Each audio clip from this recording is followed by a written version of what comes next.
Okay, Matt. So now that we're streaming, welcome to the Modern Meltdown, everybody. Um, Now if you Matt want to go say some things, how you doing? What's been going on? How did you go after the election?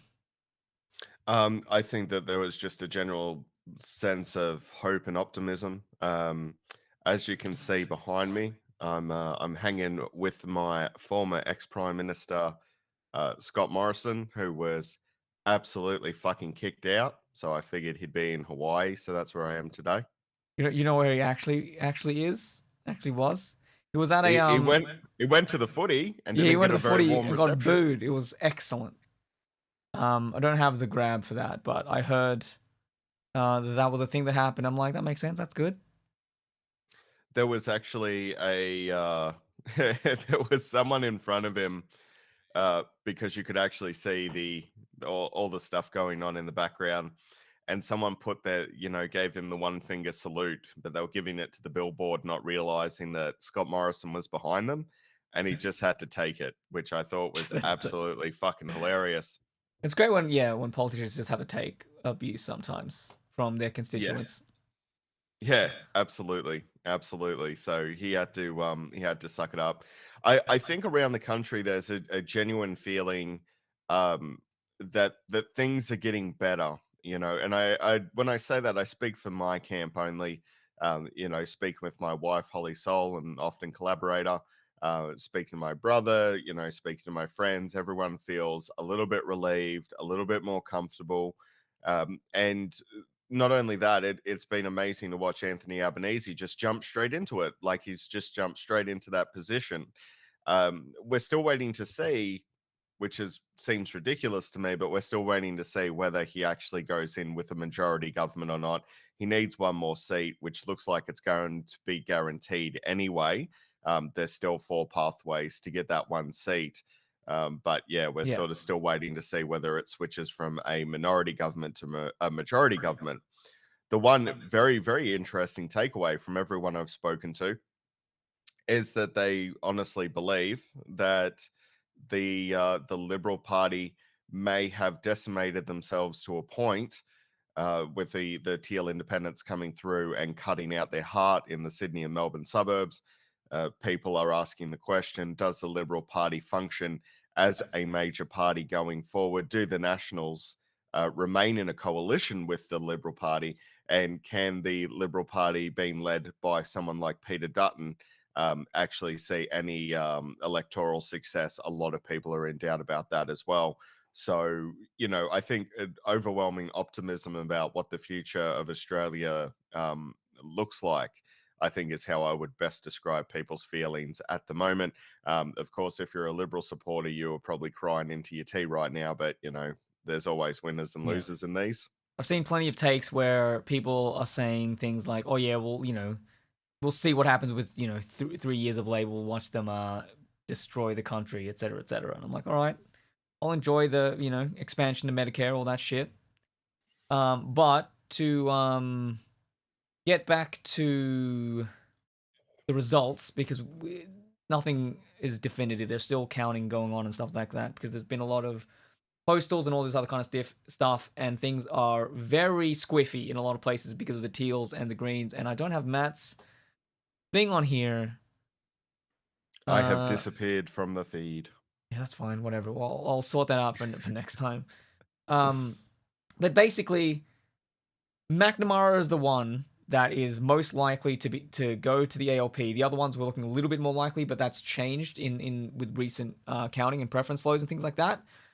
Um, but McNamara looks okay for the ALP because Josh Burns is currently first, and if he goes to second, he's fine. It's only when he goes into third that things get complicated. Mm. So as long as that doesn't happen with the remaining votes and the preference flows are evenly distributed between the Liberal Party and the Greens, he will probably be fine because either one of the Liberal Party or the Greens coming second will preference him over the other candidate. So if he comes first or Yep. second, it's fine, and he's currently first, so that's likely to happen. The rest It would be nice, but they don't sort of matter. They just need 76 to form majority, and even then, there are plenty of people in this other column that have said that they would support and supply the Labour government with the votes required to stay in power. So even if it is a minority, it's still fine by most people's estimations. And if we want to look at Albanese being a boss, there's this sick video. Well, I mean, I say sick. It's just a nice video of him basically just chumming it up, like probably saying some kind of joke, and everyone having a good time. Like, look at Modi grabbing his arm there. Like, yeah, we're buds. Let's do this. Mm. There's And there's a and very quick, certain there's Matt, a certain Matt, warmth that Matt. Albanese already exudes, which is lovely. Okay, yeah, and so I want to just compare that because this is Twitter, and we can compare that to Scott Morrison. Happy family photo. A pair of presidents exchanging pleasantries with one Prime Minister feeling a bit left out. Scott Morrison looking around for anyone to talk to. They even play the music. Finance Minister Matthias Cormann not engaging. Matthias Cormann, that's on his team. Anyway, whoever put that video together was excellent. They put the music under it and everything. Excellent stuff. So, like, that's our level of representation before. And this is what it's like after. Everyone's having a great time. And I think the sense of relief among the foreign community, like, the other nations, is also quite, oh, yeah, good. We have someone sensible out there now. Good. So, yes. And it's another startling thing talking about the ineptness of the Morrison government, especially when it comes to international relations. What kind of madman schedules an election with the Quad meeting literally the next day? It's absolutely unreal that he was allowed to get away with that. Yeah, Essentially, you're either smug enough to think that you're going to be walking into that position and going to meet with our Quad leaders. The Quad leaders, of course, being Japan, India, America, and us, which is essentially a security coalition that were formed in the Indo-Pacific, with the rising threat of Chinese aggression. That's essentially what that's for, the Quad meeting. I'd love to know the reasoning behind why the Morrison government felt that it was important to schedule an election so close to one of the the biggest security talks and climate talks and diplomatic talks that our region is going to see this year.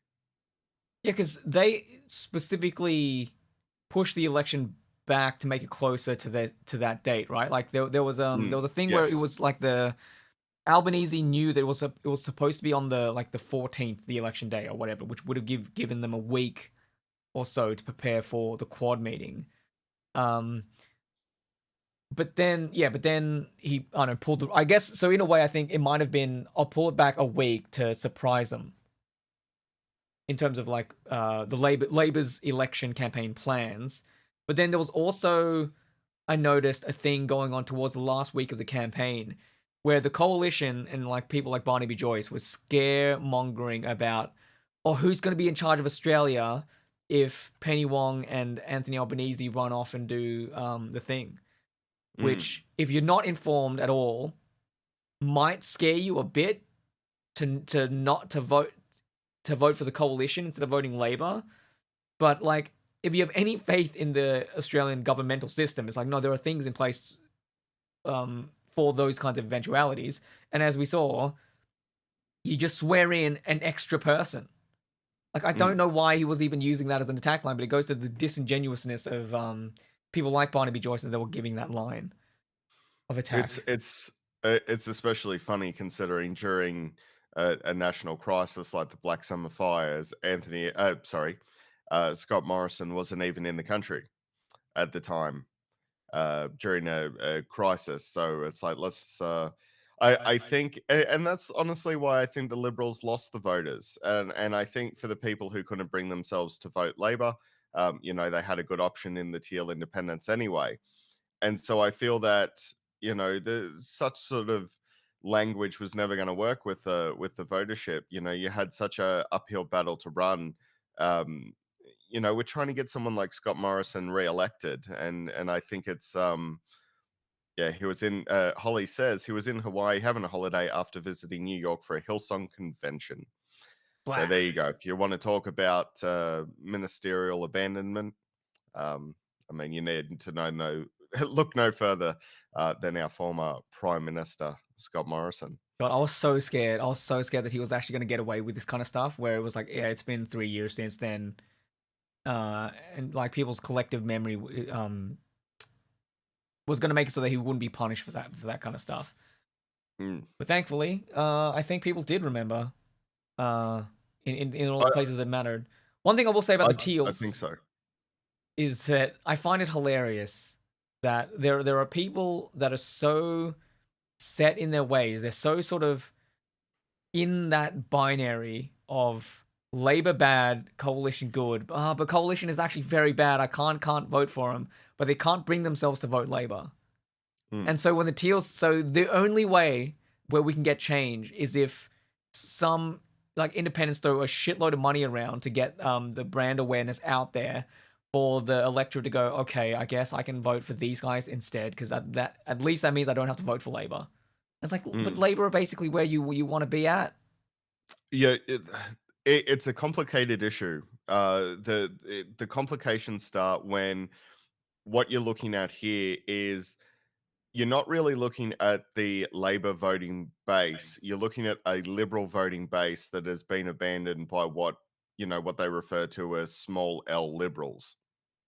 So those people are generally not going to vote Labour anyway, whether it's in their best interest or not, because it comes down to ideological lines. You're talking about Australian voters who have been voting, for the Liberal Party, for their father voted for it, their grandmother voted for it. It's continued along for such a long time in the Liberal heartland. Those seats are very hard to shake because they do believe in small L liberal economic conservatives, and they don't like the amount of spending that Labor does, even though the spending usually ends up in infrastructure, healthcare, educational programs, education in general. They don't like that amount of spending, and that's fine. Like, you're allowed to vote how you want to vote. So that's why the Teals have had such success. If we were still living in this binary two-party system, which we have been living in ever since I can remember, you would have seen a Labor government still come to majority, but you just see more Liberal seats won. So it still would have been a Labor victory regardless. It's just that you've got people who are voting along those economic conservative lines.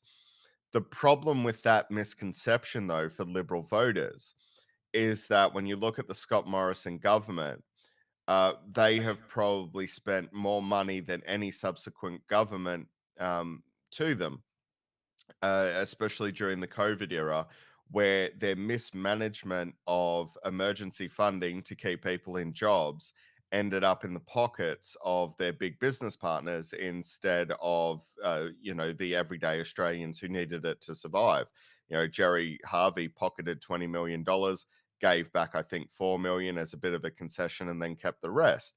So, this idea that the Liberal Party are, strong economic conservatives is absolute bullshit. But you'll never see heartland Liberals voting for the Labor Party. It's just not going to happen. Those are very strong ideological lines that they hold, regardless of whether it's in their best interest or not. Yeah. But anyway, look, a win, as Tanya Plibersek said on election night, a win is a win is a win. So Absolutely. look, I'll take it, and I think we get a lot of benefits out of this as progressives, because in the government to come, they will not have an opposition that is any good, from my estimation. Like, it seems like they're going to run. It should be fairly clean, the run, depending on how belligerent the Greens are with their agenda, which is a possibility that they can be very obstructionist. But hopefully they've learned their lessons from the Rudd Gillard days, and can actually cede maybe some ground to the climate agenda. So I I think I'm still worried. Honestly, I'm worried about the language that Adam Brandt uses, and I think that the Greens Party are going to prove themselves to be quite oppositional to the new government. However, the silver lining to that cloud, regardless, is that the Teal Independents and Labor are currently very aligned politically, especially on a federal ICAC, especially on climate change. And these are two big issues that we need to tackle head on in our country. The other agenda, of course, is making sure that Aboriginals, sorry, I shouldn't say Aboriginals, it's not a term they like, First Nations people in this country are going to get the recognition that they deserve as we go to a referendum probably next year in order to amend the Constitution to recognise First Nations people in the Australian Constitution. I think for most of those agenda items, the Teals are going to offer support anyway, and the Labor Party really isn't going to need to rely on the Greens. So if the Greens want to maintain the power that they've gained, and they've had massive swings towards them, everyone who ran under the Green campaign should be very, very happy with their results, you know, especially in Queensland where they've cleaned up. But what they need to remember, and they're referring to it as a green wave, you know, or the green landslide. The Greens Party need to remember that they haven't been voted in on the strength of them being the Greens Party. They've been voted in on a protest vote, and they've been voted in on an independent vote. The reason that we didn't see more Teals win in Brisbane, and you know, which is essentially where most of the seats were picked up, is the fact that they didn't run any Teal independents there. And had they done that, I think you would have seen Teal independents elected over Greens in Brisbane, because Queensland voting for Greens is very unusual. But it's, in my opinion, and it's only an opinion, is that it was more voting for independents rather than voting for the big two, because Queensland generally doesn't like Labor governments unless it's one of their boys, like Kevin Rudd was back in 07. mm, So I think the Greens should be very, very careful. They have, you know, they've increased their primary vote. So what they can do is put the arrogance aside, because Adam Brandt is a very arrogant man. Put the arrogance aside and come to the conclusion, like the rest of the political analysts have, that they were voted in not based on the party that they were, but based on the fact that they were independents, and do well with that goodwill to work with the new government to get some climate legislation in place. They're not going to get everything they want, but they do need to work on a compromise that is going to work with all of these parties, because the Labor Party, being in a position of a majority government with a, you know, generally speaking, probably a very unhostile opposition, they can work with the Teals, they can work with what's left of the moderate Liberal Party. They, you know, let's forget the Nationals. I mean, those guys are just going to vote for however they want to vote. And I mean, honestly, as well, the future of the National Party is something worth discussing. yeah, Barnaby I think Joyce, of yeah, course, I think we'll is get into that. We can just finish off this discussion about the Greens yeah, first. yep. So yeah, when, you know, to surmise it all, the Greens did not get voted in based on the strength of their party position. They got voted in based on the fact that they were independents. If they want to maintain that vote and grow it into the next election, then they're going to have to see as not as being able to work with the current government, and not being obstructionists in which they were during the Gillard years, because they sunk the Gillard government, they sunk the climate change reform that we needed back then, that should have been put in place, that was supported. Then, you know, going even further back, when Malcolm Turnbull and Kevin Rudd were working together quite well in order to get legislation in, then they also sank that. So if they once again sink a compromise deal, or whatever deal comes forth on climate change, at this point we need to take something over nothing. Then I don't think the Australian voters are going to see them favourably, and I think that primary vote will decrease. But Adam Brandt does worry me as their leader, to be honest. I don't see him as a man who's willing to compromise. They also need to accept that maybe they don't really need to be compromised with. Yeah. So in regard to the Greens, like the in the lower house, the Greens aren't really much of a factor if Labour has a majority, and there's plenty of the Teal independents that they can negotiate with to ignore the Greens in that regard. But I think in the Senate, it's legit that the Greens will hold the balance of power, Mm. unless we're talking about. I think there's people been talking about some other senators. I think they still need the Greens no matter what, assuming that the coalition, like the Liberals and the Nationals, and Pauline Hanson and whatnot, are belligerent and in their opposition. Then I think the Greens are, I think, 100% necessary because they do have quite a few Senate seats there. But with David Pocock potentially winning, that's like a little bit less power in the hands of the Greens, I guess. And he seems like he'd be more reasonable, although he is quite a greenie himself. Like he chained himself to a thing, and that was why he got arrested. So, uh, yeah. So I don't know. It's really hard to think about things in terms of the climate. Like I think a federal ICAC is going to go in no matter what. That seems like Yep. everyone just agrees on that. But climate change stuff is going to be squiffy because the Greens want like an absolute stop to like all coal mining and things like that. And yeah, that would be better for the environment. Like, but there, we need a transition out of that. Is the Yes, we problem? do. Yeah, especially too like that. That again, it's an extremist viewpoint. We need a transition out of coal. Coal is always going to exist in some way, shape, or form. The coal industry, because we still use steel in building construction, and coal is a part of that process.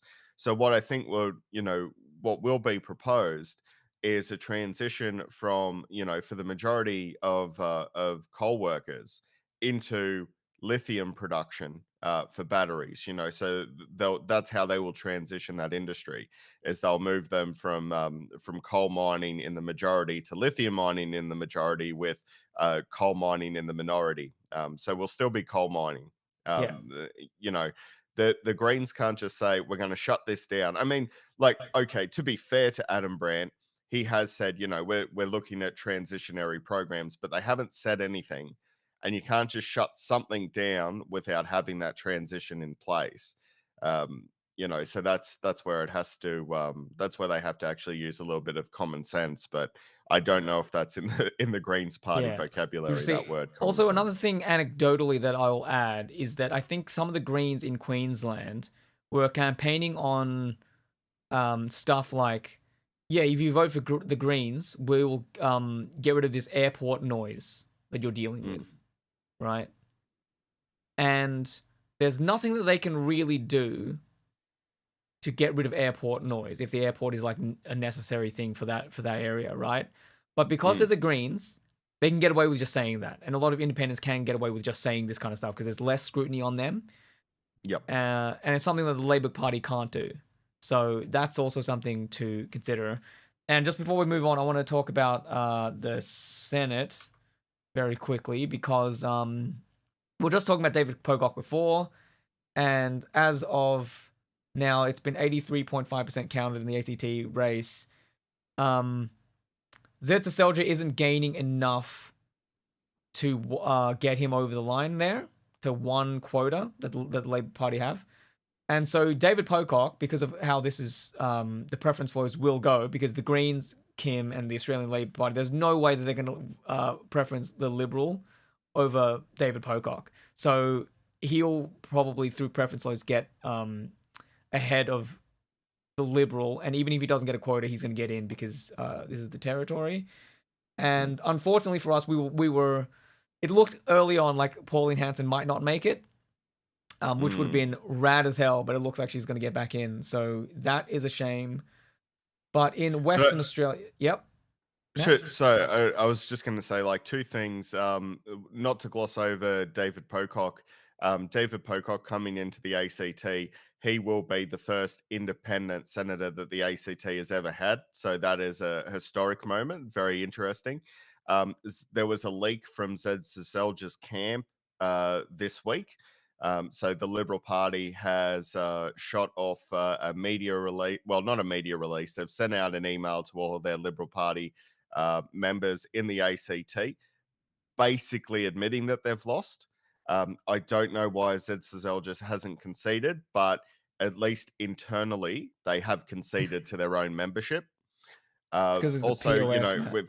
with Pauline Hanson walking through the door again, I think she'll find that any say that she has will be rather diminished regardless. It's the fact that Pauline Hanson continues to remain in this job in Australia. This is her retirement plan. She is not a good politician. She never has been. She doesn't give a shit. She just likes upsetting people. She's a pro-Trump, absolute right-wing nutbag. We're all hoping that maybe COVID would have got her, but unfortunately, COVID just seems to kill really nice people. The fact here is that Pauline Hanson is also going to be walking into a position where she can essentially be ignored, and I think that's going to be very interesting for her going forward. But um, you know, th- for Australians who continue to vote for One Nation, you're just voting for her retirement package. You're not actually voting for anything to get done. So I'm not sure why she continues to get the vote.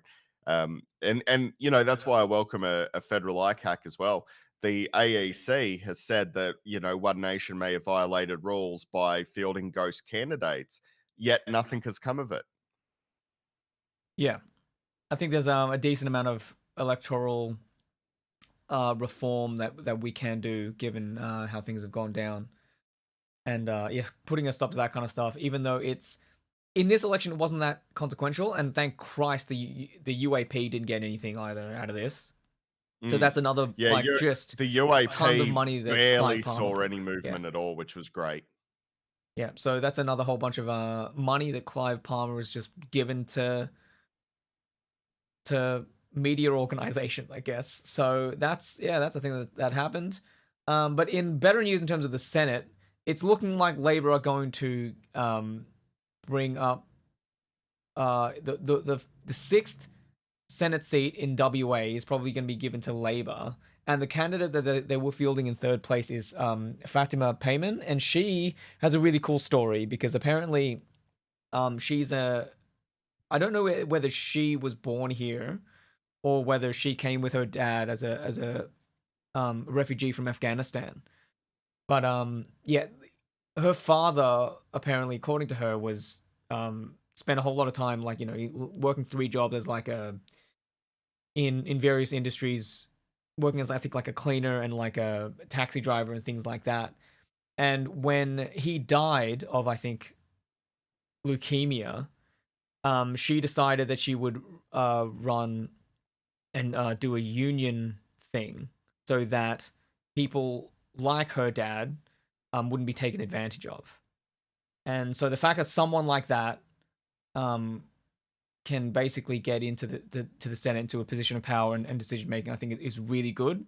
And again, an Afghani woman in our Senate, in our halls of power, and that's I think is really cool. And a lot of this talk about how, like, in this election we've elected way more diverse people than ever. Like a lot of those are new Labor people. Yeah. Right? The Teals, as much as they add a lot of women to the thing, which is great, they're all white, wealthy women. We're not hearing the same stories of like some of the stuff coming out of WA and they're no Sally Situ, for instance, right? Yeah, we've also got former dolphin trainers, who have struggled their way. The senator, he was he said he grew up in Malaysia, he grew up in poverty. Yeah, that guy knows. I think that guy knows like 10 languages. Something. It's He's cool as hell. incredible story.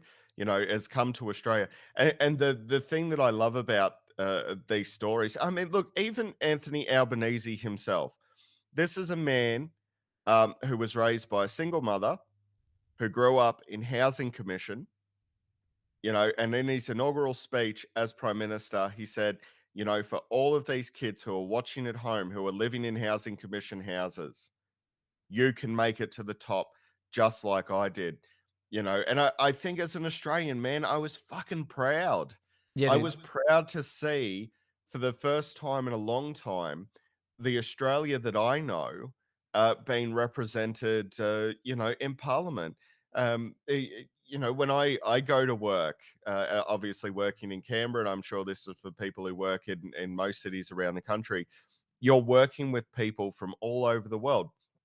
Australia, going back to mine and Holly's work on Weird Crap in Australia, everything that has happened in Australia has happened through migration and cultural engagement.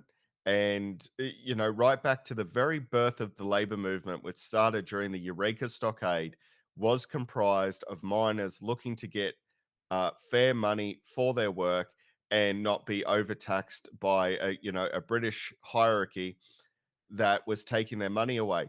And that was Chinese miners and African miners and American miners and Canadians and French and Australians and English and Irish. It was an incredibly diverse group of people that started the labor movement in this country. This country has always been multicultural. It has always been a melting pot of people with different ideas from different cultural backgrounds. And for the first time in 9 years, we are seeing what Australia actually is represented in our House of Representatives. And that is a fantastic achievement. And like you alluded to as well, Tommy, you have seen a lot of white, affluent women make it into those teal seats. At the same time, while people can like this is what I'm talking about with small L voting, and that's what a lot of the teal candidates are. They're small liberal votes. Uh, it is nice to see that in this exchange of 20 seats, 18 of those seats have been women, Hmm. which is it's another failing of the Morrison campaign where they have done a shocking job when it comes to reaching out to Australian women. When Australian women marched across the country, Scott Morrison said, "Well, if this was any other country, those ladies would be shot." Yeah. You know, that vote bit them on the ass. They lost the female vote. They ignored professional women. They ignored that, women will come out. They will vote. They will vote in strong numbers. They will vote for people that represent them. And that was another failing of the Morrison government. So, between this very diverse group of people that have come in, between seeing more gendered equality as well when it comes to the representatives. I just think it's a fantastic. It makes me proud to be Australian. Yeah, it's good stuff. Um, I don't think I have much more to talk about in terms of the election results. Do you want to talk about the Liberal Party and the coalition at large and what we think is going to happen there? Yes, it's very interesting stuff. Um, so first thing that's going to happen most likely is that Peter Dutton will win the Liberal Party leadership uncontested. I think that is pretty much going to happen. He's already started trying to soften his image already. Yeah. He's gone on he's Case gone in on his point, favorite liberal haunts. case in point, this Uh, this little cartoon that was I love this too because I didn't even realize this was a narrative, but like yeah, Scott Morrison tried the I can change thing, yep, yep. and now the same exact things happened to Dutton, and you're like, come on, guys. It's so anyway, yeah. Go ahead, Matt. Yeah, no, you're 100% right. So that's what they're trying to do now. Is the attempt right now is to try and soften his image for the Australian public. So the first thing he did, he's come out and said, people assume I'm a tough person. They assume I'm not very nice, and they assume that because I have run tough portfolios. He hasn't always. Right now, this is a bit of the myth making in progress here. Peter Dutton was also health minister for a time, and he was one of Australia's worst health ministers. We saw horrendous underfunding of the health system. The College of Surgeons had to come out and issue statements against Peter Dutton. He has generally failed in every single portfolio he's ever been getting, but he's seen as a strong man. So then he was given, of course, this made up Department of Homeland Security, in which he was able to, try and turn our border force into a pseudo police military force there, Yeah, like it a would sort of initially a that was called like paramilitary outfit. yeah, like initially I think that department was just like I can't remember, it was just something and immigration. Yeah, It was just what it was like, what it does. And then he came in and was like, no, I'm turning this into border force. border force. Because of To course. match with to match up with that 7 channel reality TV show, Border Force. One of the most interesting government propaganda tools ever, Channel 7 and their Border Force reality TV show. Mm. At any rate, so the softening has begun. He's going on radio stations and he's saying, look, now as the leader, you get to see me as that friendly family guy that everyone is talking about. I'm going to be your best mate. We're going to get on well. I'm going to be a bit softer. And he goes, we're not the moderate conservative party or the conservative moderate party. We're the liberal We're the liberals. party. Yay. So it's quite evident to me that Peter Dutton is going to walk in. The quiet whisperings around the Liberal Party at the moment is that they believe that Peter Dutton is unelectable. His opponents simply are waiting for him to lose the next election. They think it's a pretty far gone conclusion that he will. I think Albanese would really have to screw up to end up losing the next election. Some people have said already that Albanese's re-election is going to be performance based. I don't think it's going to be, because I think he's going to provide a sense of calm regardless. I think there's going to be a point where politics may just become boring over the next 3 years, and generally when those sort of conditions are met, you'll generally get re-elected, especially if you're sitting in a majority government. So the liberal moderates who are waiting in the wings to see the last takedown of the right wing in the Liberal Party, they're waiting for Dutton to fail. They're then going to come in and restructure the Liberal Party, and then put forward more moderates. The other side to this, of course, is who will be running as Peter Dutton's deputy. At the moment, Susan Ley and Jay Hume are the front runners for his deputy. Susan Ley, if you remember, Tommy, was one of the Liberals who did cross the floor over the religious bill. It was herself. It was people like Dave Sharma who disagreed with Fiona Lee. I think her name was Fiona Lee. She was the former Minister of Reid. They were the ones who crossed Fiona Martin? Yeah, the that was floor. Fiona Martin. Yeah, Fiona Martin. Thank you, Tommy.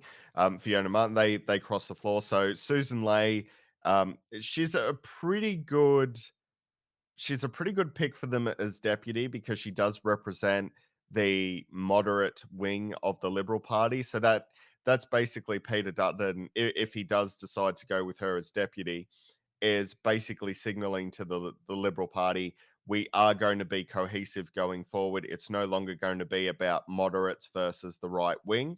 But I think that's going to be a very hard position for him to maintain within the Liberal Party, because he represents that right wing column that had been built, that had slowly taken over and consumed the Liberal Party, that was established in the John Howard era. Yeah. It started in the Howard era, it moved into the Abbott era. Um, Malcolm Turnbull represented small L moderate liberals who were trying to move the party back towards the center. They were quickly stabbed in the back once again by the right party that was being run by Tony Abbott. Tony Abbott is still kicking around there.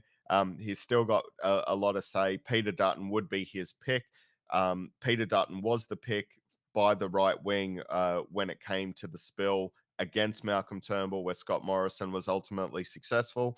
Uh, and essentially Tony Abbott has gotten his wish, which was sort of kicked off by John Howard. They will see the right wing effectively take over leadership of the Liberal Party, and the moderate Liberals are just sort of waiting for that to be killed off in the next election in the next 3 years so they can take over and reform as the small L moderate Liberal Party during that restructure. So I think we're seeing the last dying days of the Conservative movement, maybe in Australian politics in general, but definitely within the Liberal Party. Peter Dutton is being set up to fail, whether he realizes it or not. Yeah. One thing that I find, like, I just can't see the Liberal Party surviving. Because where do they go now that they are like they're tied to the hip by a very unpopular right wing faction, right? But then also like the only reason that the Liberal Party has maintained power over the last 10 years is because they've had that air of economic sustainability, I guess, that whole myth. And that was built by the the more centrist side of the Liberal Party, right? Josh Yep. Frydenberg, etc., etc., right? But that being the heart of the Liberal Party is gone. The Teals own that now, and when you get independents that take over a space, they're very hard to dislodge because they're much Yes. better at engaging with the community and the constituents there. And so, like, who are you going to get who's high profile enough to take down any of these Teal independents that have reigned, that are going to reign in there now for a term? Yep. Right. So where does Especially the like centrist libs go? What do they do? Yep. Especially because they are at risk of losing another seat in about 12 months' time. The Scott Morrison retained the seat of Cook. Generally speaking, a seat generally will always vote back in a sitting prime minister because it's like, this is our boy, and they make it in locally. And I think that the Liberals need to be prepared as well that once, Scott Morrison ditches his backbench position, he's going to do what most former prime ministers do when they retire to the backbench, is cause a lot of problems. Tony Abbott is the perfect big-eared fucking example of an agitator, someone who can't just quietly fuck off. I think Scott Morrison is the opposite of that. I think this has been a tremendous personal embarrassment to him. He will be held responsible for the destruction of the Liberal Party. He will be treated hostilely by his own backbench. The front bench won't want to deal with him either. And I think what's going to happen in the next 12 months is he will retire and trigger a by-election in the seat of Cook, which will, most likely will be set up with another Teal independent. That Teal independent will probably come in, win quite comfortably, and the Liberal Party will lose yet another safe Liberal Party seat. I think I don't know if the Teal probably independent gonna movement happen. is going to extend past the election. We shall see, because, like, they're being funded by I think it's like Simon Holmes a Court. Yep. And I don't know whether he's going to continue to just splash a shitload of money around just to continue to kick the Liberals while they're down. I assume I he'd mean, save. It'd be he more efficient might. to. He might, but I think it's more efficient for spending on those terms to be done all at once during an election campaign. It would be cool, but I mean, look, if it happens, I'm here for it. But I'll like to point out that in Cook, Morrison had an almost 8% swing against him. So, you know, Yeah. he was still losing popularity even in his own seat as a prime minister. So that's something. Yes, it's not great. So, that seat I think is up for grabs in the next 12 months, which, if played correctly by the Labor Party, That could increase their majority even further, which will be great news for Anthony Albanese. So there's still a bit of campaigning there over the next 12 months in Cook. They should be already, the Labor Party should already be looking at pre-selections and looking at candidates, because I guarantee, like Scott Morrison right now is sitting in a puddle of shame, and he's not going to want to be there. Like I don't. he's going to be experiencing a very hostile work environment. So he's going to actually be having to get a dose of his own medicine that he pushed on people, like even Susan Ley, who was absolutely hounded by his side of politics. So he's going to have to sit there while everyone basically stares daggers into his back, and he's not going to want to do that for long. He's going to want to get out, write his little book. Every former prime minister gets to write their little book, and then he gets to sit there and grow fat on a $12,000 a month pension. So I assume Cook will be up for grabs in the next 12 months. And then when that does happen, we will actually get to see in a sort of microcosm what the Liberal Party is probably going to be campaigning on in their next election, through that by-election that does happen in Cook. It'll be interesting to see what kind of candidate they field. If they're smart, and they're not coming up against a teal, they're going to want to field a small L economic conservative liberal, that is somewhat progressive in order to try and retain that seat. They would be mad to try and field someone like Deves, who absolutely poisoned the Liberal Party. Well, again, another Scott Morrison pick. He's going to be blamed for that one, and that the blame game already started on the night of the election. So yeah, Peter Dutton is just a fall guy for Liberals looking to retake the Liberal Party and strengthen it. The other thing, the other big challenge that they're going to be facing, and this comes via guest writer Malcolm Turnbull, who, I don't know if you've seen this, Tommy. He's been writing for The Guardian. He's been writing for Crazy. Fairfax, and anyone else who'll pick him up as a freelancer, which I find funny. Most people don't know this about Malcolm Turnbull, but he actually started as a journalist back in the day, as a freelance writer. So he's writing for anyone and everyone. I think right now he's doing a bit of a victory lap himself. And Malcolm Turnbull has said, that's former Prime Minister Malcolm Turnbull, for those who don't know, who used to run the Liberal Party until he was unceremoniously stabbed in the back by Abbott after he'd stabbed Abbott in the back through various spill motions. Malcolm Turnbull has said that the Liberal Party in Australia now faces one of the most dire challenges, and that is the loss of electoral funding that is guaranteed. He said a lot of that money, that donor money, will dry up. A lot of the money that's guaranteed to them in order to help them do political advertising during the election. For people who don't know, you are given a certain amount of money, taxpayer money, in order to run and prop up your campaigns. The Liberal Party have lost a substantial amount of financing due to this wipeout, and that's also going to be a challenge for Peter Dutton that I think he's going to find very, very difficult to overcome. Because if they had that, for example, Malcolm Turnbull and his wife Lucy were one of the biggest donors to the Liberal Party. Yeah, during Um, his, like, he was trying to go for re-election or whatever, right? yeah, Before he got ousted or something.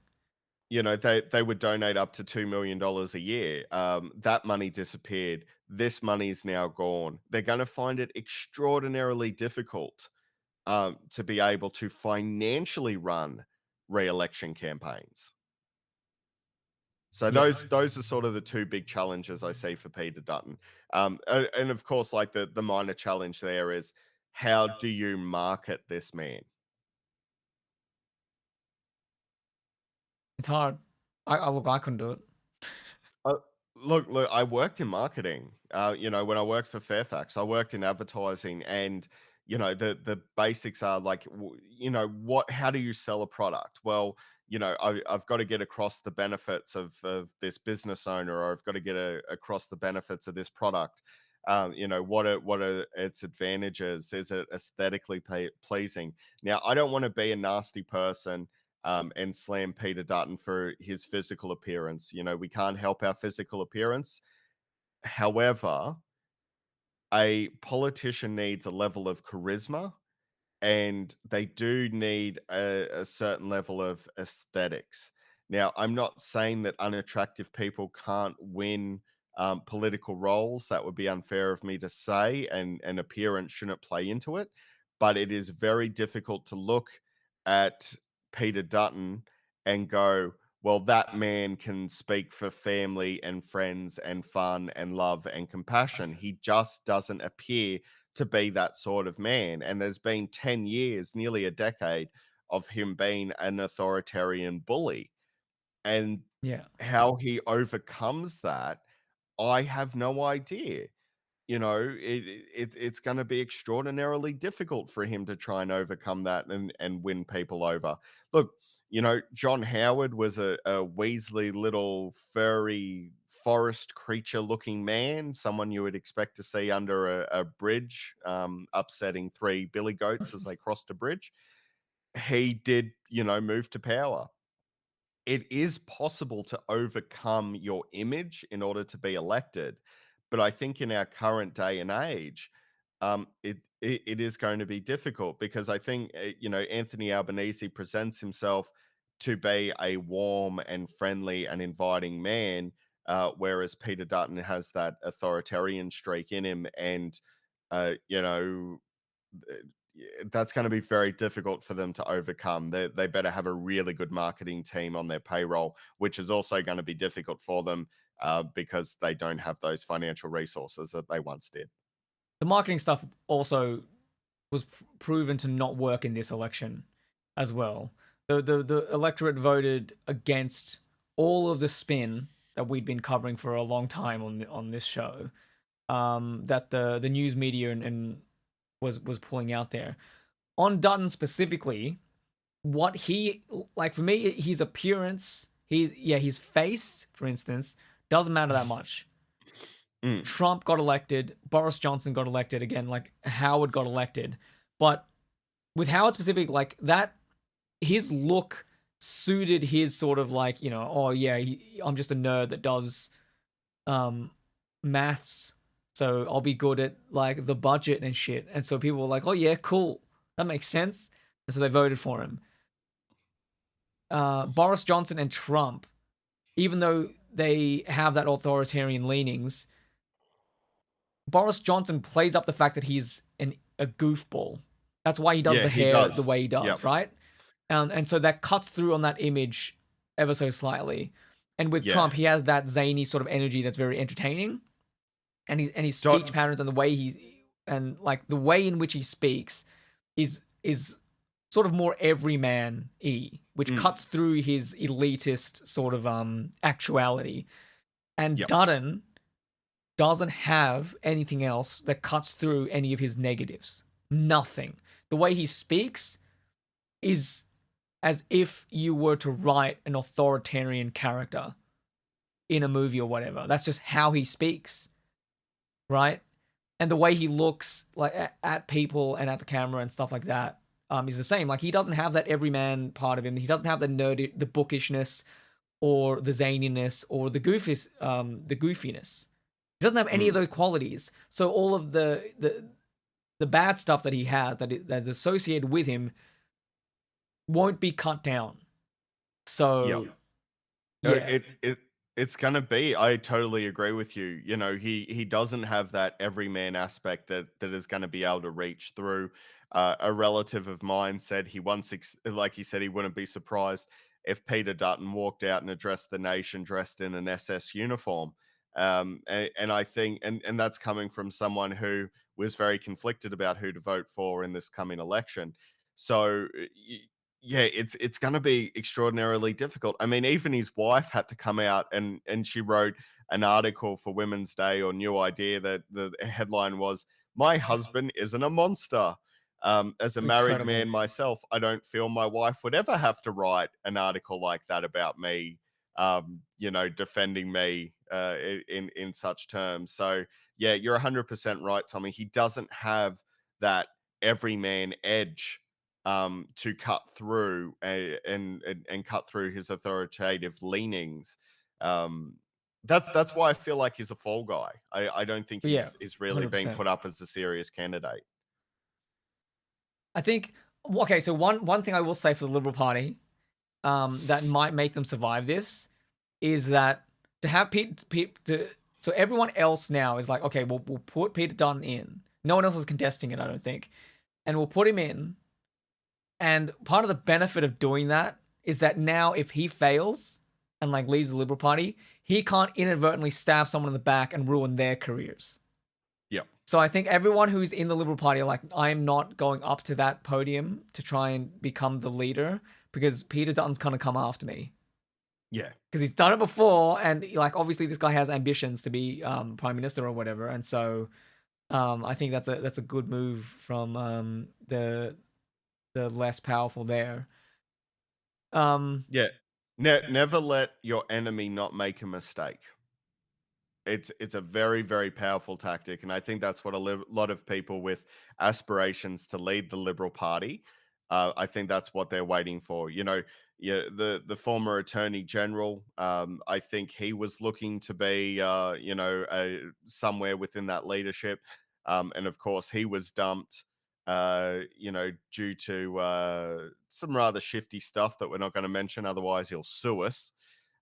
The other good candidate was Josh Frydenberg, and we said in the previous stream before the election, if they lose Josh Frydenberg, they lose any chance of re-election in the next election, and I think that is 100% guaranteed, because the Liberals have done exactly what we said they were going to do last week. Tommy, they've put forward an unelectable candidate because they have nothing else. So Matt, like, do you think Joe Hildebrand still thinks that he's right about the populism that is going to occur under Dutton?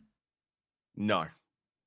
I think like it goes against his own thing like as well, right? Yeah. Like what's played out is that Dutton is trying to smooth over his image. So he's trying to be more centrist. And so you have everyone who's coming out who's like part of the Liberal Party who's like trying to salvage this thing and trying to win next time. All of them are like, oh well, actually he's not that reactionary. He's pretty moderate if you actually, sort of think about it, but don't actually think about it too hard.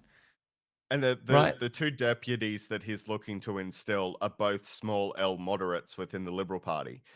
If he picks Susan Ley, I mean that is basically, Hildebrand's argument completely out the window. But of course, Hildebrand is, as has been described before, as this media chameleon. So he'll just shift and mold as he needs to. The other thing I've been watching with great amusement is the absolute insanity coming out of Sky News. Oh yeah, they're They going ham they now, dude. want Peter Dutton to push further to the right. That's what they're pushing. And they're being ignored because that is not the strategy that they're playing this week, and I don't think it's going to be the strategy going forward for Peter Dutton and his camp. Doesn't make sense. In terms of political power, it doesn't fucking make sense. The reason why the Liberal Party and the coalition had to form a coalition. No, the Liberals and the Nationals had to form a coalition in order to get into power in the goddamn first place is because they couldn't, on their own, get enough seats to form a majority because they were too different. But they were like, if we team up, we can at least beat the Labour Party and then we'll have power and then we can negotiate shit. Let's go. Because the Nationals are more right wing and they represent the regions, right? Regional voters aren't gonna vote for city slickers. Similarly, city slickers aren't gonna vote for like farmers and shit, right? Because they have different interests. And so the Liberal Party being moderates made sense because they got all of the inner city suburban seats. And then they were like, okay, you Nationals can get all the fucking regional seats and then we'll team up and then we'll get political power. That's how you do it. So if the Liberal Party go further right, they're just stealing seats off the Nationals. Right? Absolutely. So how does that math out? But because Sky News is really fucking stupid, this is what they're advocating for. And I am totally on board with it because it doesn't like make any sense. You don't get radicals in the cities. Like the Teals proved that. Yep. Yep. So Absolutely. I don't know, but The other thing we may be about to see as well is every time there is an election, the Nationals Party automatically goes to a spill for the leadership. hmm. A lot of people within the National Party are blaming Joyce for the fact that they're now out of Oh. power. McCormick, who was the former leader of the Nationals before there was a spill motion, and he lost that to Barnaby Joyce again, has I have said, no idea under why the fuck me, they did that, we dude. would have But been voted in more. So I think you're about to see a softening of the National Party as well. potentially, see, the issue is, so Barnaby Joyce has been going out on a lot of TV shows lately, and he's been trying to say, well, it's the Liberal Party's fault. Like we took all our seats, right? If you look at their seats, okay, so for instance, one of his claims, and this is very annoying, so I'm gonna actually bring it up. One of the claims that he has is that the Nationals retained all their seats, and even in the Hunter, where they fielded an extra candidate, they got really close to winning. They got into like a hair's breadth of winning. He used a different analogy, but that's basically what he said. But if you look at the Hunter and you look at the National Party candidate, like based off of like two-party preferred or whatever, they got to swing against them. Right? Which means they weren't actually that popular, and Labour, in terms of the two-party preferred, increased their lead in that electorate. So I don't think it's right. They've increased the margin, so I don't know. It's annoying because he'll trot that out on like the ABC News and various other news stations, and no one's going to call him out on it. And they can just say, yeah, but your two-party preferred is lower. Like, how can you make that claim?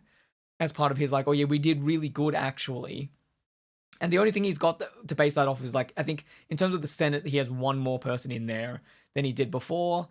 But the main thing that people were trying to bludgeon him with was, hey, yo, like, there's a lot of liberals that are saying that you basically ruined their election for them because, again, you were shifting the entire party right. And that's very unpopular in the cities. And he's like, well, I can't speak for the Liberal Party. The Liberal Party are over there doing Liberal Party things. Yep. And it would be like me saying that, oh, like Tim Wilson lost his seat and that affected me. And it's like, no, that is not comparable. Tim Wilson is not the leader of the Liberal Party. But you could absolutely say that Scott Morrison would have an effect on like National Party votes potentially. Yep. And you see that, like, Sky News keep whinging about Scott Morrison being too woke and going left. Yeah. And I'm like, Yep. what? So when they said that, I nearly fell off my fucking seat. To the point where, like, honestly, I think it's what's his name? One of the big guy commentator. Is that Paul Murray or Peter Murray? there's Paul Murray. He's one of Paul the Murray. dudes. Yeah. All right, Paul Murray. My message to you: you're either an absolute fucking lunatic, or you're one of the best actors that I have ever seen in my entire life. And I'm very much looking forward to your movie, which I am going to title Paul Murray, the Freedom Man, because it has been fucking amazing. First up, he goes, everybody, Friday night, Paul Murray, I'm leading the resistance. Yeah. I'm leading the resistance movement Against the mad left. I can't wait to see his movie. I'm very much looking forward to it. You know what this means, Matt? If he's the resistance, if he's the rebellion, we are the empire now. So we have to do our due diligence and put on our stormtrooper outfits and defend the Australian Labor Empire. Yeah, we'll run around poking people, being, you be nice to people. I don't want to. You're taking away my freedom. No, you be nice, or I'll ask you nicely again. You know, that's the kind of stormtroopers will be. I think like right now at Sky News, a lot of the insanity that we're seeing is just due to the fact that they now have to reposition their marketing. and they're not quite sure how to market themselves. We'll probably see a shuffle within their presenters. I think people like, Paul Murray might be somewhat concerned about his job. Peter Credlin is probably going to be dumped relatively soon. I think all of those Sky News anchors are probably exceptionally worried about how secure their jobs are into the future, because Sky News is not a news program, it's an entertainment program, and they rely on marketing, not facts. So they've got to be worrying about how they're going to market themselves in a very hostile environment over the next 3 years. Matt, You know, I yep, go ahead. actually don't think that those guys are actually going to lose their jobs. Because I think what's happening is it's clear that Sky News wants really badly to have a Tucker Carlson in Australia.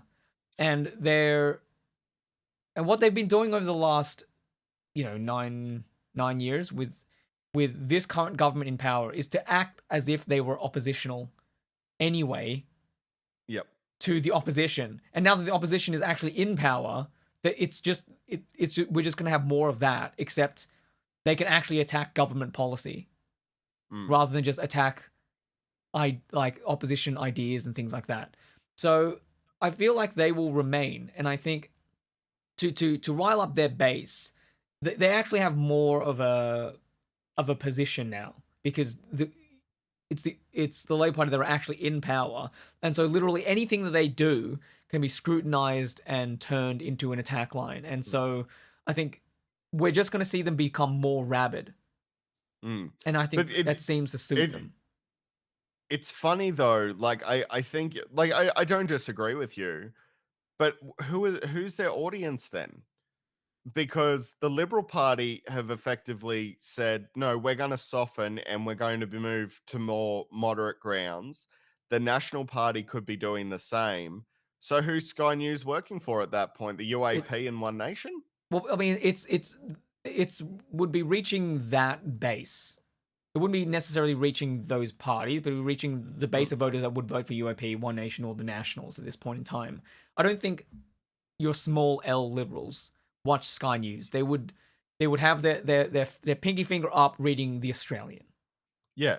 That's the And I difference. think like so it basically it renders Sky News rather ineffective.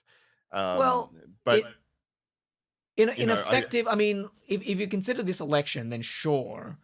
But I think them in a position of opposition, I think suits them more to rile up their base, and that's probably all they need. That's all they've needed thus far, and I think it's going to work for them in the future. Like if it seems to be a winning formula, especially if they can actually capture what was done in America.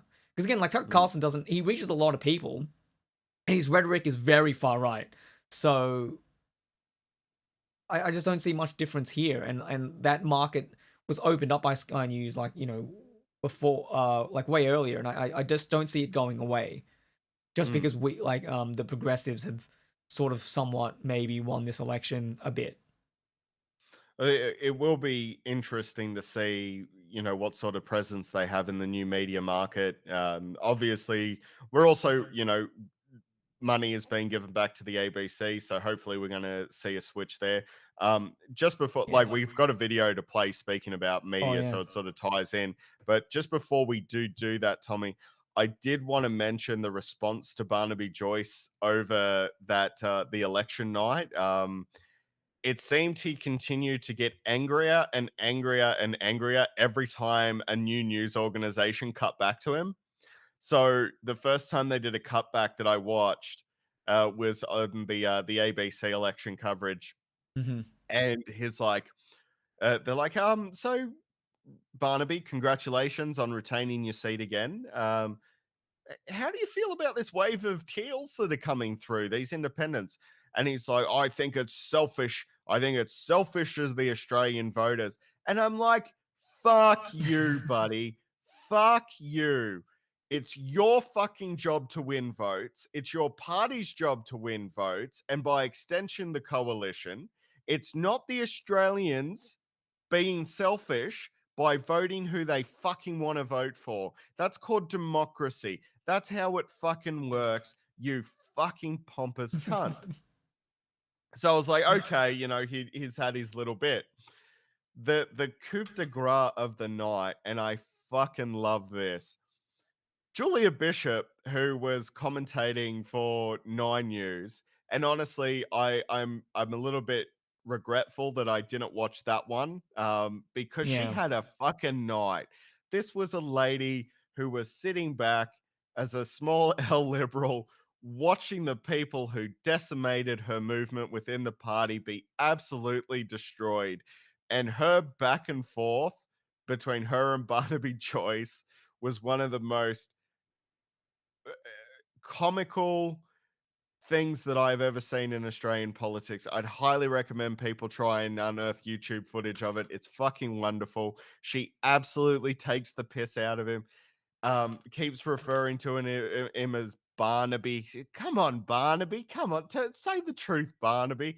And he is just getting fucking redder and redder and angrier and angrier. So I'd say, like, if you're going to award the Lady of the Night for the election coverage, Julia Bishop, hands down. Never thought I'd say this because I'm not a fan of her, but hands down, she gets the award for best election commentary that night. It was fucking amazing to watch her absolutely take the piss out of everyone, especially Barnaby Joyce that night. Yeah, nice. Yeah, I didn't see that footage. We were stuck on the ABC, and I kind of regret that decision because it was boring and partisan. Like, if I'm gonna go partisan, I may as well just go for some entertainment value. Yeah. But yeah, I'll Oh, suck it in because I respect Anthony Green a lot. But yeah, it was anyway. That was you unfortunate. you want your most accurate coverage. Anthony Green is your man, but yeah, for entertainment value, fucking Julia Bishop kicked everyone's ass. Even poor old Bill Shorten was sitting there looking real upset. She just fucking took the knives to everyone. Sounds fun. But some people have asked, like, why was Barnaby Joyce such a disaster on the national front? I honestly think he expected to win. I think he expected to retain power. He's a disgusting, hate-filled little man. He has destroyed his own electorate. He was involved in the water rorts that we've seen. I don't understand how people keep electing him, but they do for some reason. He is someone who doesn't stand up for family values. He destroyed his own family. Then his new family, he threw his wife. He's now, I think they're married or at least partners. Threw her under the bus. It's a man who suggested that, hey, she's preggers, but it might not be my baby, knowing full well that his son will probably read those articles in the future when he Googles his father's name. So, he's an absolute piece of shit. And if last Saturday night was one of the most miserable nights of his life, I'm going to enjoy a little bit of Schadenfreude there and hope that that misery continues long into the future. Yeah. Just before we get to this clip that you wanted to watch, there was I found it there was like some news piece that someone wrote where they were like, Australia has forgotten what it means to be a liberal or something. And I'm like, no, I think the issue isn't with the Australian electorate, it's you, mate. Like, yeah. I don't this redirection of, like, it's clear that the Liberal Party are the ones that have shifted, and they're saying no, it's Australia that have shifted, and I'm like, what the fuck are you talking about? Yeah, I couldn't find it just the on a Liberal quick search. Party forgot how to be liberals. That's what happened. They became a far right conservative party that was answering to religious groups and were trying to hurt people. They were trying to actively endanger people. Australia overwhelmingly voted in the referendum on gay marriage to legalize gay marriage. That should have been the wake-up call to the Liberal Party that Australia is not a conservative country. It should have been. And they fucking ignored it. And instead of acknowledging that times were changing, they doubled down. They introduced a religious discrimination bill because of fucking Israel Folau, because he was being a cunt. So they thought, okay, this might get us reelected because a bunch of people on Facebook got angry about it. And they went down in, they endangered um, people working in education who were identifying as homosexual. They went after transgender teenagers for no fucking reason, hoping to get elected on these platforms. The liberals forgot how to be liberals. Ironically, Malcolm Turnbull didn't forget how to be a small L liberal, but his party did. Yeah. All right. Let's see what. Oh Jesus. Okay. So just to set up this clip a little bit, I Okay. was curious what the new media engagement would look like in popular media. If you don't know who these two people are, they are on a program called Sunrise. It's a They breakfast TV are, show. it's one of those breakfast shows. You got Koshy there being Koshy, but I was just curious. Okay, what is the media landscape going to be like to Albanese? Because it's been very anti-Labor, as we've discussed on the show many, many times. And I was curious, what are they going to be like now? And I think this clip pretty much sums it up. Let's go. Just quickly, Tanya Plibersek's comments against Peter Dutton. She said he looks like Harry Potter, the Harry Potter villain Voldemort, and kids should be afraid of him. If someone had said that against a man, against a woman, about her appearance, there'd be hell to pay. Are you going to pull her into line? Well, she has already apologised for those comments. There were a few comments made by the former Prime Minister about my appearance, you might recall, as part of the election campaign. We should not refer to people's appearance. Yep. Let's discuss policy differences rather than... I want to change the way that politics operates in this country. Yeah, that's why I'm serious about it. Yeah. I'm dead serious about it. Yeah, well, we all want you to I'm very as well. serious about it. But people, when they make a mistake, they should apologise and we move on. That's one of the ways that we can change the way that politics operates, and Tanya's done the appropriate thing here. Looking forward to it, Prime Minister. Thanks very much for joining us. Thanks very much. I like mistake. Refer. Like, I'm dead. Well, I'll just ask this question. Serious Koshy's about just. it. Yeah. Yeah, Well, Oh wait, no, hold on. It's like it's further. The look on his face is like I'm staying the f out of this. Yep, pretty much. But yeah. I just love how dude, I can't remember the name of the female presenter. Do you remember her name?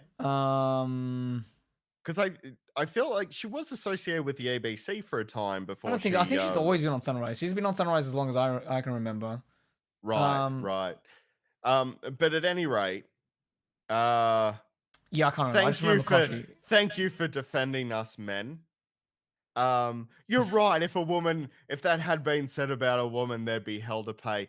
Like, fuck's sake, do they like these fucking talking points that they have? Like, it's unfucking real to me. Now, I think Anthony Albanese did the perfect response there, because he turned it back to Scott Morrison's comments. He's like, look, if you're going to hold them to account, you should have also held these people to account, which you did not do. He also then turns around and says, she made a mistake. She apologized for it. And that's not a government that I want to lead. I think that's also good messaging. And then, pretty much wraps it up in a nice little bow, doesn't let it continue on. Even though they're, obviously the female presenter is desperate for it to continue. But he shuts it down. But yeah, I would have to say, like, I don't want to speak for women, but a woman watching that would have to just shudder, thinking that here's someone who does have that position, who's, advocating for a man like Peter Dutton, who's like, oh, we should be not, if a disparaging remark was made about a woman, it's been happening fucking constantly. Yeah. What about Julia Gillard? I mean, look, it's somewhat fair enough to say, given Albanese's rhetoric, but it's really fucking stupid. Like, yeah, like you said, it doesn't, the history of that issue Like, you don't need to bring that kind of shit up here, especially if it seems to be the steps have been gone through in order to address it. But I'm interested, like, all these comments praising Albo are insane to me. I expected way more hate, but everyone is on his team here, which is amazing. And it was interesting to see, like, if you look at the Sydney Morning Herald stuff now, there's a lot more positive articles on Albanese at the moment, saying, "Oh yeah, he's the prime minister we need," and like all the stuff that Morrison said about him was wrong. And I'm like, why the fuck didn't you say this shit before the goddamn election if you knew he was an authentic, cool dude? Yeah, because they now have to reposition. So obviously, someone should let the hosts of Sunrise know that they now need to reposition. Obviously, we're going to see a lot of repositioning now over the media landscape. And that's also quite amazing too. The Liberal Party had the media on their side and still couldn't win. They're not going to have the media on their side most likely going into the next election because they'll be such a small party to talk about. But like, even, you go to like news.com.au, which has been talking nothing but political stories for months and months and months and months. And suddenly it's quiet. Like, I haven't seen Joe Hildebrand's article yet. Usually he drops an article on a Saturday or Sunday. There's nothing. Radio silence. Yeah, take a break, Joe. Yeah. And I think that, obviously some people in the media haven't got that message yet. Like the ABC on the night of the coverage, Lee Sales especially, Lee Sales, was incredibly hostile towards their Labor Party member who was covering that side of the election. It was just unreal to me. Insane. Like, she kept attacking and attacking and attacking. If you looked at that clip, like, this was when it was sort of clear that the Liberals had gotten destroyed, and Labor was going to form a government in some capacity. They just could not help themselves and just straight up say, "Hey, Tanya, what is the deal with your primary vote? Why did you lose so badly?" or some of this shit. And she's like, "What the fuck are you talking about? We won." Yeah, a win's a win is a win. And they're like, no, but primary vote. Yeah. Jesus Christ. It was incredible, man. It was really, really unbelievable to see that happen in real time. One thing that I'm hoping for, like, obviously we've seen, talking about Albanese this week, he did go to the Quad meeting. I think he presented himself very well there. Another thing that happened is the head public servant who essentially led the Higgins cover-up. He said he was leading an investigation. I feel that it was more of a protection racket. Albanese basically said, like, he's not going to be in a good position when we come into power, and he resigned / was fired on Monday. And that was the head of the public service, and he was basically kicked out, which was wonderful to see. So Albanese is coming in on his promises in his first fucking week. The Labor government has also formally requested that the Fair Work Commission look into a raise of 5.1% on the minimum wage. First fucking week. The flags behind him change. Sorry, I just wanted to sort of shotgun this out. For the simple fact is, like, in his first week, he is doing more than Scott Morrison was able to accomplish in his first 6 months. And that's the man we've voted in. And I think that's a really good thing to say. And I think the media are going to have a hard time trying to slam him. Okay, I have that clip of Tanya on that thing. So we'll have a look at this. Let's check it out. It's so clear how partisan Lee Sales is in this scrambling to get a majority compared with the convincing majority that happened last time. So what kind of slide is this?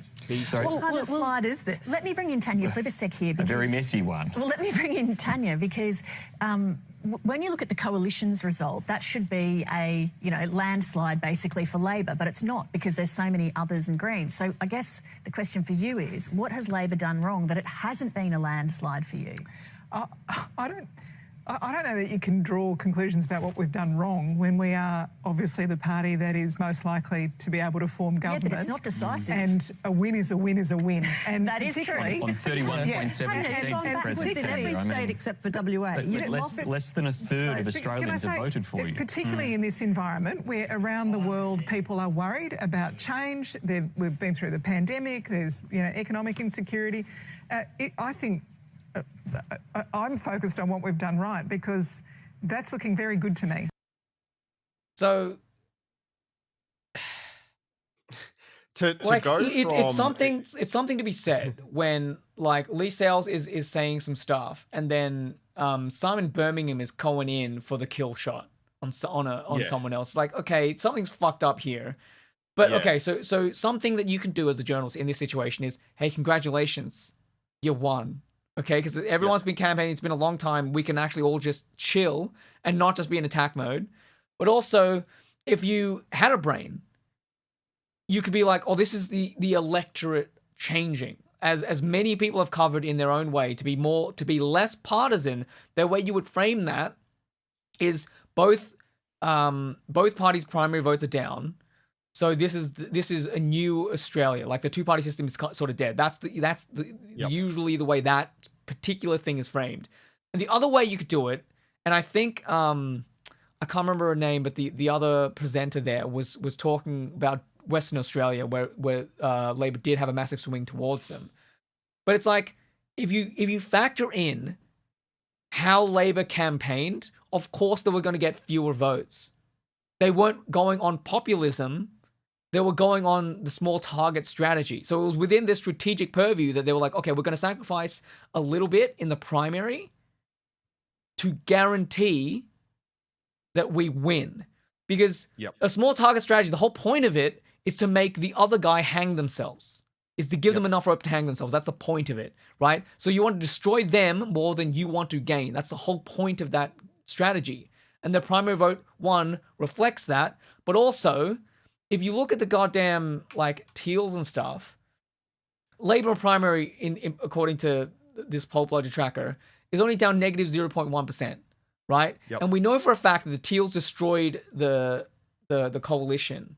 And in those seats, like in, Kooyong? Goddamn. No. Okay, in seats like Kooyong and stuff like that, there was a massive swing against the Labor Party, right? The Greens got negative 15, the Labor got negative 10. And the reason that is important is because that's going to reflect their primary, but everyone acknowledges that, oh yeah, that's tactical voting. Everyone in Australia, especially in these richer seats, know that their vote has a purpose and that you can vote tactically. And so they're like, we're going to uplift the independent just so we can destroy the Liberal Party in here, right? So that explains some of that drop. And again, the drop wasn't that big. Like, the coalition drop is negative 5% and Labor's is less than 1%. Yep. So this whole attack line of, oh yeah, primary vote, you got less than 31% of the vote is just fucking ridiculous, man. Like, it... It's going to be nice to see a re-injection of funding into the ABC.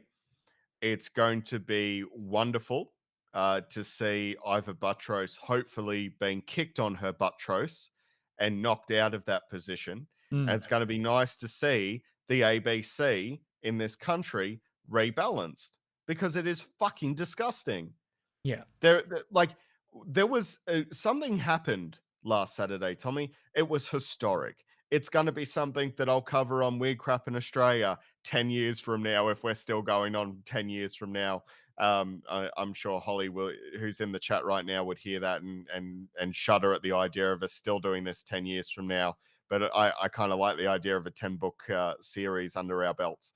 But it's historic because it finally moved our system from a two-party system into a multi-party system, which is usually one of the healthiest signs of a democracy. The Labor Party, within a multi-party system, still have come out in a majority government from opposition Yeah, from where opposition, they were that's a big deal too. where they were previously fucking annihilated and have come out extraordinarily strong with a great diverse group of people, intelligent people. The only fuck up that they made, and people can point to this if they want to, parachuting in Christina Keneally into a supposed safe seat.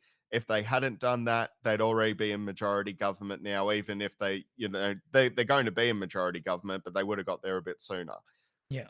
One mistake was made there, but not as egregious as the parachuting in of Deeves into Wentworth. So at the end of the day, that's the only lesson that can be taken away. They should have been congratulating the Labor Party, and then they should have been just absolutely awed at the fact that our political system has changed for the first time in like 90 fucking years since the days of Federation. That's something that's worth watching. That's something that's worth looking at and talking about. But that's not what they did. They were still on the attack because Lee Sales is quite obviously a Liberal Party attack dog, whether she wants to admit it or not. A lot of the people within our media landscape are obviously pro-Liberal, and I would love to fucking know why. I mean, a lot of them are quite, like, if you're a presenter, you're quite wealthy. Right? Like, if you're doing proper journalism, like the independent people do, you're not making that much money. Because proper journalism costs a lot of time and a lot of resources. And so if you're just down there in the pits figuring out what's going down, you're not getting paid much for that. But if you're just a presenter, you don't have to do anything and you earn a lot. So the journalistic standards have slipped in that regard for sure. And I think, at the upper echelons of it, those guys would obviously, the more successful you are, you will tend towards being more conservative, especially in terms of economic management and things like that.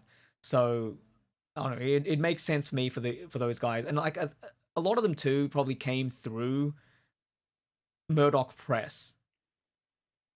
So Spears did, I don't know about Lee Sales, but yeah, a lot of people probably didn't get their start at the ABC when the ABC was good. And so we're getting this more, and like the press in general has changed a lot. Like the gotcha stuff isn't just a Murdoch Press issue. That's just how you make your mark now. And I think that the younger journalists are who are thrown into the bus to do that job, because the senior ones don't want to fucking do it. They're like trying to make a career for themselves. So like, what's going to get the grabs? It's going to be gotchas. So that's just what they do. And so like the landscape in that respect has changed as well. So, and that's a both sides thing. Like the politicians have some part to play in that as well, because of how they set those things up, where they can just be like, okay, we're going here now. And like they only tell the press about it like, the night before, which doesn't give the press much time to like figure out, what to ask meaningful questions about. So that whole kind of thing needs sort of reform. Both sides are an issue there, but I would say that the press are probably a little bit more at fault in general over across this campaign than they have been previously. Yeah, it's been crazy to me that I've been reading more articles from Malcolm Turnbull that I would consider fair and balanced. Like it's just that seems kind of unreal to me. But there's money coming back into the ABC. We'll hopefully see a reshuffling of them. And I will probably end it around here if I can, Tommy. Unless you got anything else you want to put out there. Yeah, no, that'll do. I think I got through most of what I wanted to talk about. The destruction of the Liberal Party. Yep. I was just gonna say, like, I don't know if the two-party system is necessarily dead. Well, it might be if the Liberal Party implodes, that is the death of the two-party system. But if you think about it, we haven't really been two parties for a long time. The coalition are multiple parties. It's really only the Labour Party that have been there as a thing, and I feel like they will be there in the future as well, depending on what happens in the next election. They might just get stronger and like reinforce the two-party system. So yeah, that might be. I'm not willing yet to say that. Oh yeah, this is the death of the two-party system. It's definitely a shake-up of it, and it'll be curious to see. We'll get Yeah, two it's definitely a big shake up mi- of the system. Yeah. we'll get two microcosms of what the next federal election will look like. I guarantee, well, I'm going to say 95% sure that Scott Morrison will drop out of Cook in about 12 months' time and trigger a by-election. And we're also going to see the New South Wales state election as well before the next federal election. So both of those are going to be an interesting indicator about where the future of politics is headed in the country. I will say to Mr. Anthony Albanese, if you are going to be injecting money back into the ABC, can you please bring back bananas in pajamas? I feel like you are a man who could get that done. And not the animated shit, the costumes. Bring back the costumes. Get it done. Look, I'm in favor of that. Sure.